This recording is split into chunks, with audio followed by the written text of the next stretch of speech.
nouvelle semaine de politique sur France Info. Jannick Halimi du Parisien est avec nous. Bonjour. Bonjour. Notre invité ce matin, Nicolas Dupont-Aignan. Bonjour, bienvenue. Bonjour à vous. Député de l'Essonne, président du mouvement Debout la France. Vous êtes avec nous jusqu'à 8h50. L'Assemblée nationale où vous siégez a voté dans la nuit de vendredi à samedi la loi de moralisation de la vie publique ou de restauration de la confiance. On va voir au niveau des termes. Vous l'avez voté, vous? Non, je me suis abstenu parce que cette loi est très décevante. La montagne a accouché d'une souris, en vérité, et le gouvernement a pris des mesures, a proposé des mesures qui allaient de soi que j'avais proposées en son temps. Mais il y a pas deux voté, mesures. Du coup. Non, je vais vous dire pourquoi. Parce qu'il y a une mesure à laquelle je tiens depuis des années, que j'avais votée en février, suite à une proposition de loi socialiste, qui était le casier judiciaire vierge, c'est-à-dire l'obligation d'un casier judiciaire vierge pour tout candidat à une élection. Et cette mesure a disparu, à ma grande surprise, sous un faux prétexte. C'était inconstitutionnel, oui, c'est faux. A dit le C'est faux, puisqu'au mois de février, elle ne l'était pas. Et la présidente de la commission des lois. Oui, mais en février, elle ne l'était pas. Donc, c'est curieux. Et de même... C'était pas la même majorité. Hein. Bah oui, c'est pour ça que... Et ça n'est pas allé jusqu'au bout du processus en février. C'est pour ça, en vérité, je m'étais engagé sur cette mesure, moi, comme candidat à la présidence de la République. Monsieur Macron avait repris mon idée. Et puis, évidemment, comme les autres, il ne veut surtout pas l'avoir appliquée, parce que cette mesure avait un avantage énorme par rapport à ce qui a été voté. C'est que c'était systématique, automatique, pas à la tête du client, pas en fonction d'un juge. J'ajoute, deuxième point, que le gouvernement a reculé sur des points très importants, comme le conflit d'intérêts. Par exemple, l'activité de conseil n'est plus interdite systématiquement pour les députés. Par exemple, le verrou de Bercy, la justice fiscale n'est pas mise en place. Vous étiez favorable, vous, à le faire sauter, le verrou de Bercy? Bien sûr, depuis des années aussi. Donc, c'est une moralisation de pacotille à courte vue pour faire semblant vis-à-vis de l'opinion. Mais le vrai conflit d'intérêts, c'est-à-dire les puissances d'argent vis-à-vis de l'exécutif, ne sont pas On dirait touchées. Jean-Luc Mélenchon. Ben oui, parce qu'il a raison sur ce point. Et nous étions très nombreux à dire la même chose de droite et de gauche. On peut entendre vos critiques, Nicolas Dupont-Aignan, mais pourquoi du coup ne pas voter une loi où les articles qui y figurent sont tout de même vont dans le bon sens? En tout cas, c'est ce que dit la classe politique pratiquement à l'unanimité. Eh bien peut-être, mais moi je dis pas la même chose parce que je n'aime pas qu'on trompe les les textes qui ont été écrits sont bons. Vous dites qu'on va pas assez loin. La réserve parlementaire, vous étiez pour sa suppression ou pas? J'étais pour une autre attribution, c'est-à-dire que ce ne soit pas les députés qui l'attribuent, mais j'étais pas pour la suppression parce que à la fin, ce sont les associations, les petites communes qui vont perdre beaucoup d'argent. Vous savez, ce gouvernement, c'est le gouvernement de la com. Les Français commencent à comprendre que tout ça, c'était très pipeau. Alors moi, j'accepte pas de cautionner un mensonge. Je n'aime pas qu'on mente aux Français. Les socialistes l'ont voté tout de même. Hein. Eh ben, c'est leur droit, mais les pauvres socialistes, vous savez, ils savent plus où ils habitent. Bon, on va voir où vous habitez, vous, tout moi, au long de ce rendez-vous. Quand je m'engage, cher monsieur, sur un point, le casier judiciaire vierge, qui était une mesure simple, compréhensible, que le président de la République avait promis, j'estime qu'il a trahi sa promesse, je le dis. Il l'a fallait, et donc vous ne l'avez pas voté, puisque ça n'y figure pas. Vous avez réclamé en revanche la démission de la ministre du Travail, Muriel Pénicaud, dont on a appris qu'elle avait fait une plus-value supérieure à 1 million d'euros en 2013 en vendant des stocks options lorsqu'elle était DRH du groupe Danone. Pourquoi réclamer sa démission? Parce qu'il y a un moment... Alors qu'il n'y a pas de, il n'y a pas de procédure rien du tout d'illégal, de lancer, ni mais préliminaire et encore moins judiciaire. La morale n'est pas toujours liée à la légalité. J'estime qu'un ministre du Travail, qui est en train de faire voter une loi qui va généraliser la précarité, la misère dans notre pays. Relancer l'emploi également, théoriquement. Hein. Eh ben, moi, je vous dis ce que je pense. Et tous les Français vont le constater avec la généralisation du CDD, qui sera d'ailleurs, dont les règles seront négociées par branche, qui est très grave, qui s'est enrichi sur un plan social en l'associant dans une entreprise qui gagne beaucoup d'argent, Danone, c'est pas une entreprise en faillite, 900 salariés, et après faire valoir 1 million d'euros de stock option. Oui, mais 1 million d'euros de stock option, si c'est ça l'image de la politique qu'on veut. Alors d'un côté, on débat pour contrôler les frais des parlementaires pour 300 euros, très bien. Je l'ai toujours réclamé. Mais de l'autre, on laisse passer une oligarchie qui s'est emparée du pouvoir et qui va prendre des mesures détestables sur les salariés, non seulement par les gens qui s'enrichissent sur la misère humaine. On va laisser répondre la ministre du Travail, parce que vous dites elle s'est enrichie en licenciant, et elle dit que ce n'est pas le cas, Muriel Pénicaud.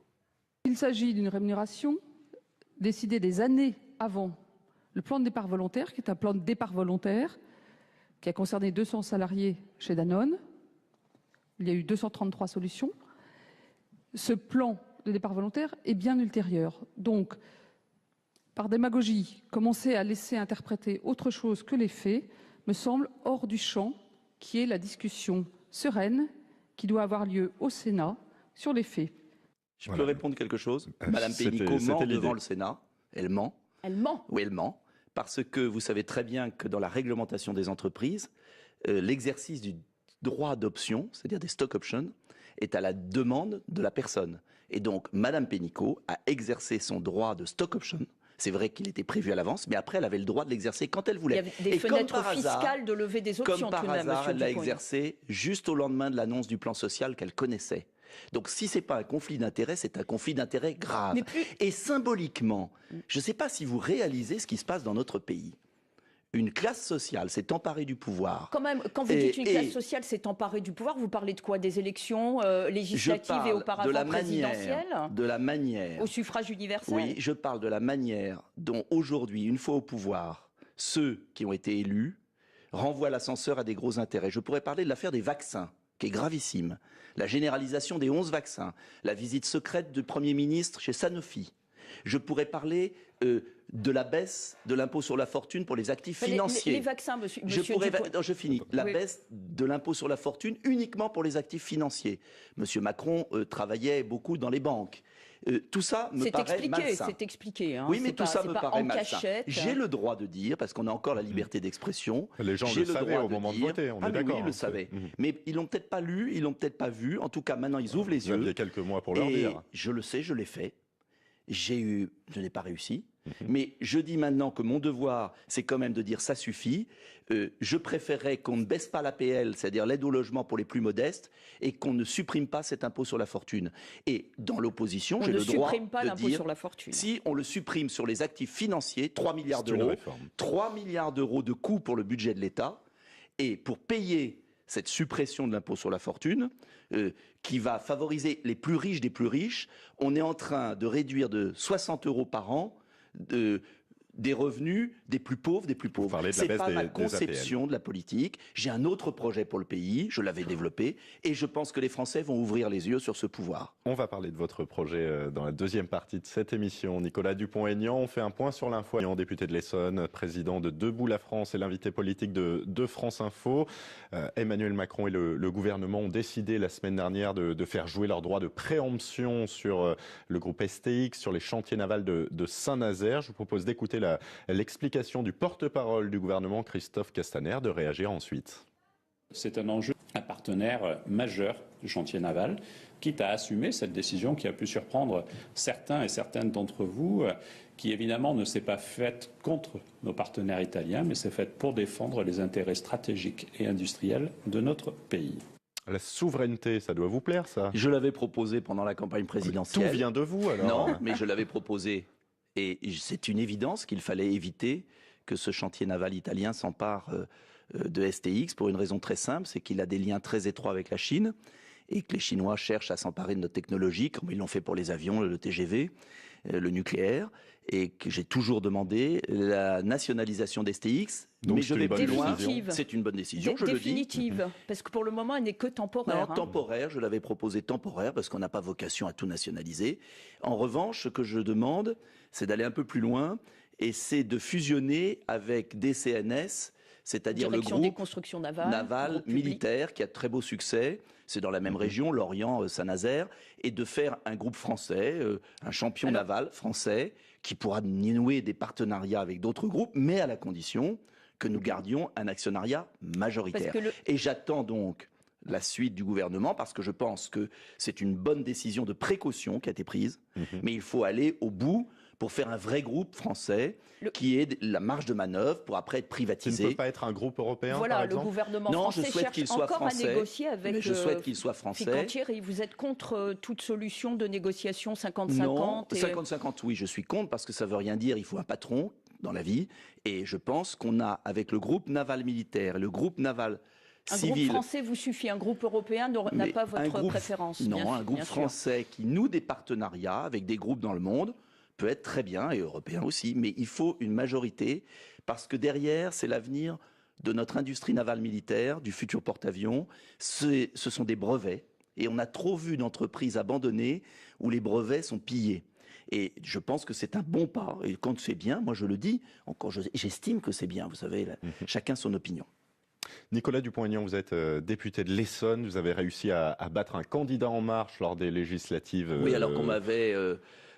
on m'avait imaginé battu avec il y avait des interrogations, une monsieur certaine Dupont-Aignan. Délectation d'une certaine presse. Il y avait des interrogations légitimes. Le on venait notamment de la réaction de certains de vos administrés dans votre ville de hier. Tiens, on va les écouter pour se rafraîchir la mémoire. Mais oui, pardonnez-moi. Pour vous laisser réagir ensuite. Je réagirai après.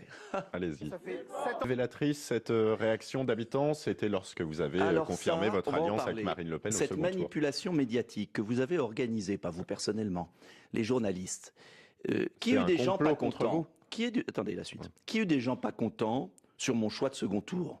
Quand M. Fillon a soutenu M. Macron, il n'y a pas eu de reportage sur des gens, des électeurs. Oui, il y a eu des... Et puis il y a eu des reportages. Je peux finir. Le malaise des électeurs de M. Fillon n'a pas été passé sous silence par la presse. Mais je ne reproche pas à la presse de s'interroger sur le malaise qu'ont eu certains de mes électeurs. C'est ce que la presse a fait en général. Et que je connais. Ce que je reproche, c'est qu'on n'a montré qu'une partie des électeurs.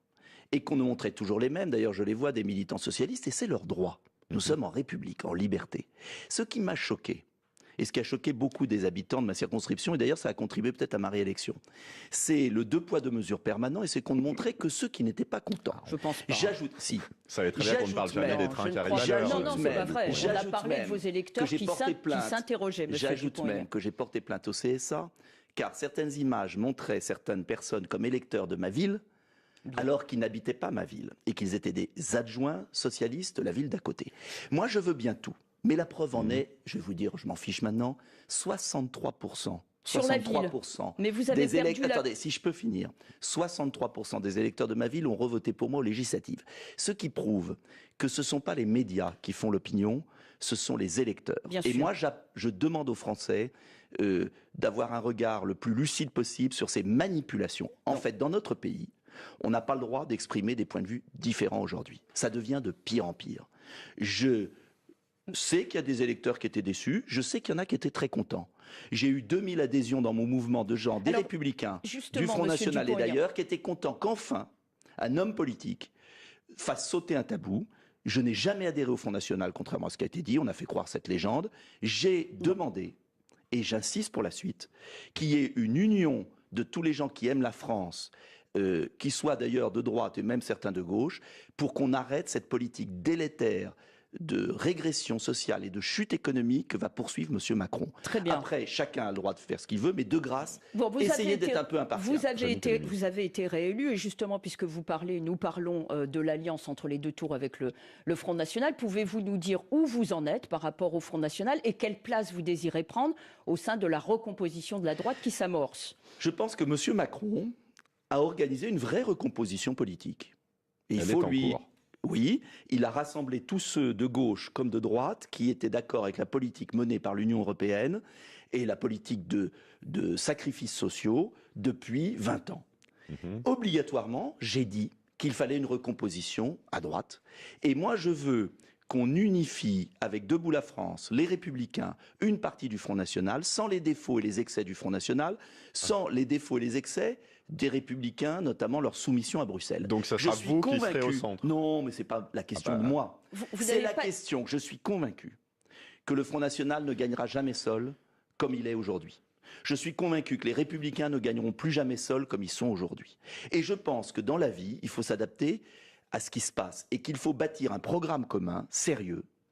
Avec quelle place par rapport à l'euro et par rapport à l'Europe? Parce que le Front National est en plein bouleversement sur ce sujet. Vous, quel est le pont idéologique que vous pourriez faire, notamment sur l'Europe? Moi, je crois à l'Europe des nations libres et des projets.